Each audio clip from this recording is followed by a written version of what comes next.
Are Endeavour, Best Jeanist and Hawks going to tell the truth about everything? Is Midoriya really going to make the biggest decision of his life? And why is this chapter called The Beginning of the End? Let's find out all of this and more in the newest chapter of My Hero Academia.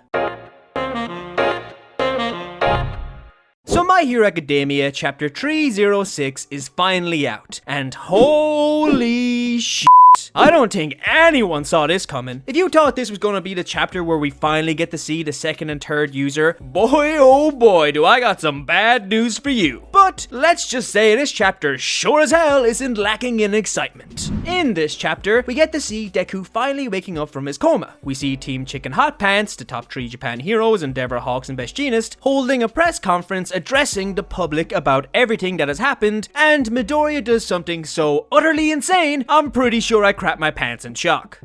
Oh god, I did, yeah, oh god. But before I begin talking about this chapter, I'm first going to go into a quick summary of what happened last time. In the last chapter, we got to continue our deep dive into the essence of the quirk One for All. Now Nishimura opens up the chapter by explaining what she actually meant when she asked Deku if he was capable of killing Tomura Shigaraki. Now initially, I thought she was gonna say something like, oh, kill the presence known as Tomura Shigaraki who inhabits my grandson's body and save him from himself. But nope. She clarifies that she wants to know if Deku is willing to straight up end Shigaraki's life. However, the reason Nana asks this of Deku is because, as she and the rest of the previous One For All users explain, there are some people in the world who, even if they look like they need to be saved, will never accept help. And these people are not only the most dangerous people in the world, but they are also unsavable. And Shigaraki may just be one of these people. But regardless of if he can be saved or not, he is too powerful and dangerous to be left alone in the world and must be stopped. So, in a truly heart-wrenching moment, Nana Shimura grabs Deku and asks him if he has the willpower to fulfill One For All's purpose and kill Shigaraki. Deku, being the classic protagonist boy, retorts by saying that while One For All was initially created for the sole purpose of stopping All For One, its destiny has changed. He goes on to say that One For All's new destiny is to save, and that no matter what happens, he will do everything in his power to save the crying child he can see within Tomura Shigaraki. Impressed by his unrelenting will to save people, Nana Shimura and All Might tear up, and the chapter ends with the first user of One For All telling Deku that they will be by his side through it all. And he turns and tells the second and third user to play nice and help Deku reach his full potential. And this is where chapter 306 picks up.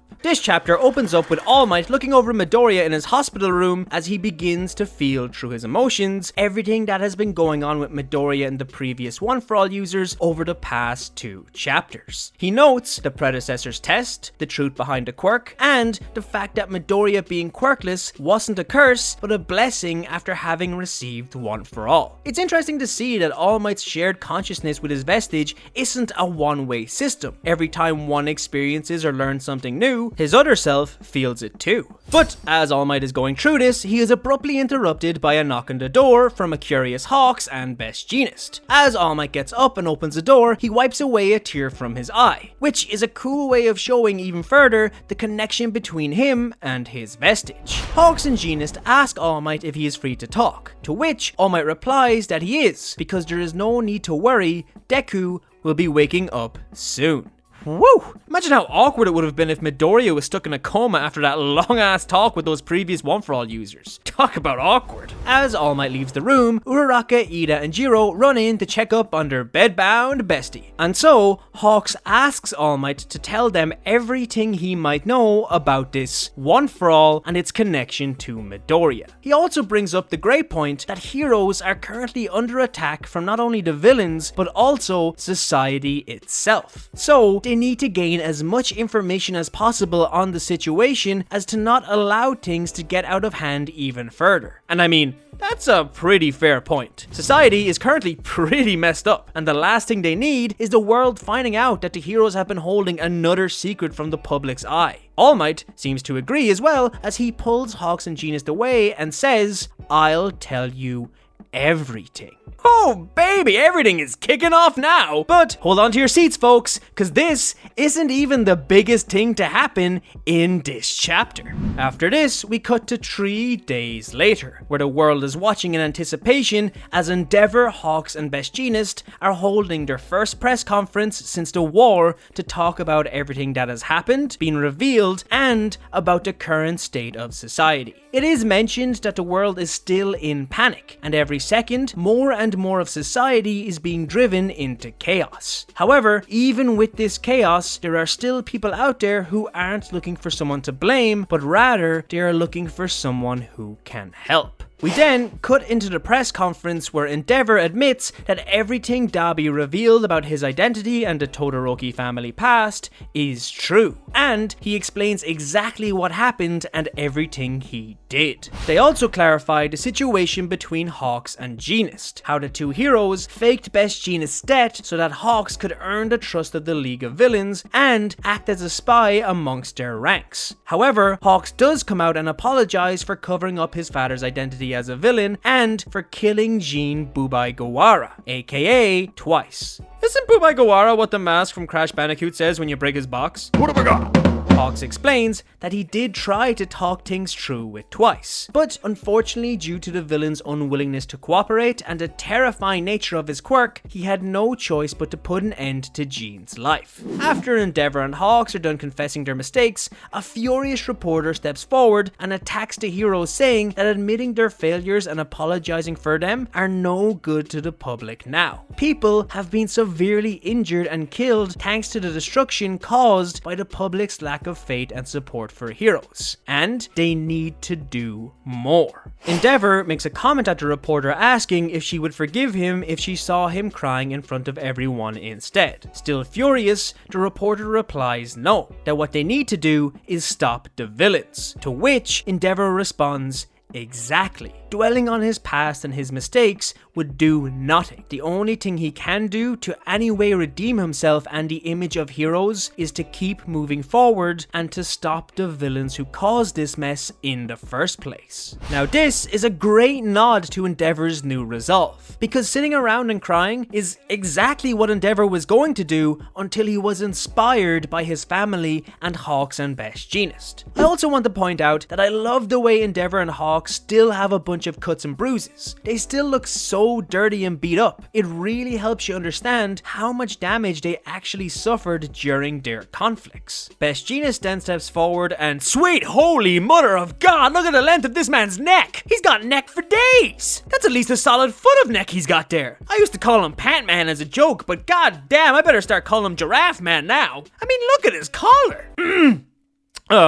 But anyway, the denim giraffe over here tells the media that as of today, UA High School will now act as a sanctuary for the families of those attending the hero course. And we get a nice shot showing that Mama Katsuki and Mama Midoriya are still alive and kicking. The media gets into a bit of a fuss after hearing this for some strange reason, but Endeavour steps forward once again and tells them that if they have any hatred or anxiety, they should direct it all at him. And he ends the conference by asking the world once more to just watch him. God, he's so badass. But I do have to say, Jeanist bringing up the parents moving into UA, other than giving us exposition, seems kinda irrelevant. Like, why should they inform the public about what some random family members are doing? I mean, if anything, this gives the villains a heads up as to where these new and upcoming heroes' families are. But what I will say is that the hero course students' loved ones moving into UA has got to lead to some interesting developments with whoever the traitor is. Can you imagine a situation where Class 1A have to deal with their families being held hostage by someone in their own school, possibly by a fellow classmate? Oh, the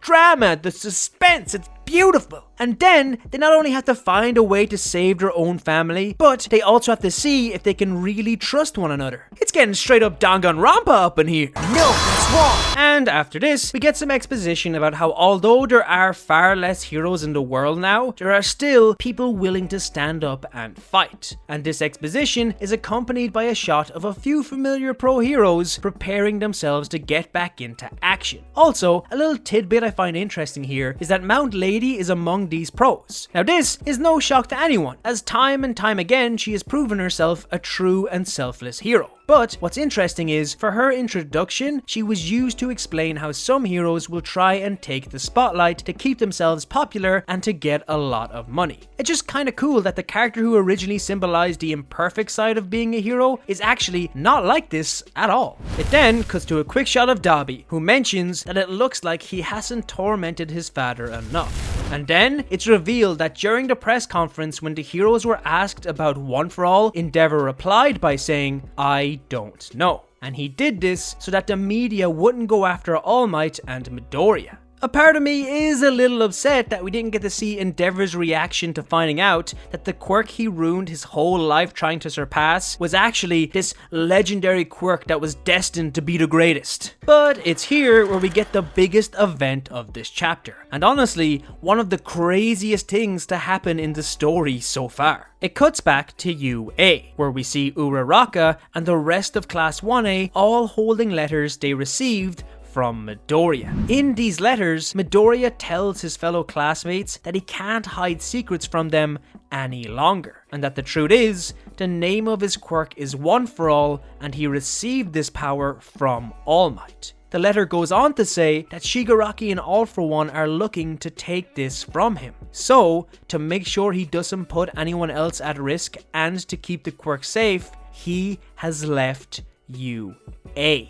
And the final shot of the chapter is Midoriya standing on the edge of a skyscraper, wearing a combination of his absolutely shredded hero costume and Gran Torino scarf as he notices a big villain rampaging through the city. And the text reads, "Deku leaves his hero academia." What the fuck? What just happened? Where did this come from? How did everyone react? And what is he doing? I have so many questions. Midoriya leaving UA was a massive shock that I honestly did not see coming at all. I thought we were finally going to see all of the previous users, but no! Instead, Midoriya was just like, "I'm out," and he just got up and left. I'm honestly a bit speechless. I mean, the one thing I can point out is that it also says that the date in the corner is in April, which would be the start of the new school semester, meaning that Class 1A would now be Class 2A as they would be in their second year. But Midoriya leaving UA? Is he a vigilante now? Where is he living? How is he surviving? Is somebody helping him? What is going on? I mean, I thought I had an idea where this story was going, but not anymore. This story could go so many directions now, and I gotta be honest, I absolutely love it. But let me know what you think of this chapter. Do you have an idea what is going to happen next? Because if you do, please God let me know. If you like this video, don't forget to leave a like. For more My Hero content, subscribe to the Lunchtime crew. Thank you so much for watching, and I'll see you in the next video. Plus Ultra.